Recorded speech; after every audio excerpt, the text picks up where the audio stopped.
চক্রান্ত তো চলছে, নির্বাচন কমিশনের ষড়যন্ত্র চলছে, বিচারের বাণী নীরবে নিভৃতে কাঁদছে। গদি মিডিয়া, গদি দর্শন আজকে বাংলার মানুষের কথা বলে না, মানুষের কথা বলে না, দুর্যোগের কথা বলে না, দুর্ভোগের কথা বলে না, অত্যাচারের কথা বলে না, চক্রান্তের কথা বলে না, ষড়যন্ত্রের কথা বলে না, উন্নয়নের কথা বলে না।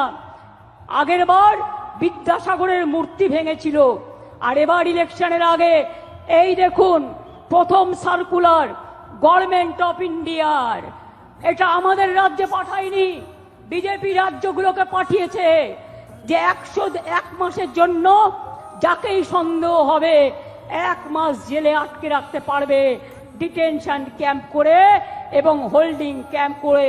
এটা হচ্ছে তার নোটিফিকেশন গভর্নমেন্ট অফ ইন্ডিয়া 2রা মে 25 তারিখে পাঠিয়েছিল, যার জন্য আজকে 1000-এর ওপর লোক, তাদের কাউকে বাংলাদেশে নিয়ে গেছে, কাউকে রাজস্থানের জেলে ঢোকানো হয়েছে, কাউকে উত্তরপ্রদেশে, কাউকে ছত্তিশগড়ে, কাউকে মধ্যপ্রদেশে, এমনকি উড়িষ্যা পর্যন্ত।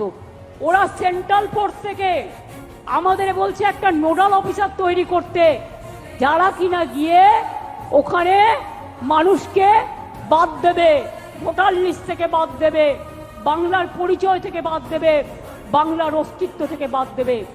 বাংলা ভাষার ওপর চলছে বিরাট সন্ত্রাস।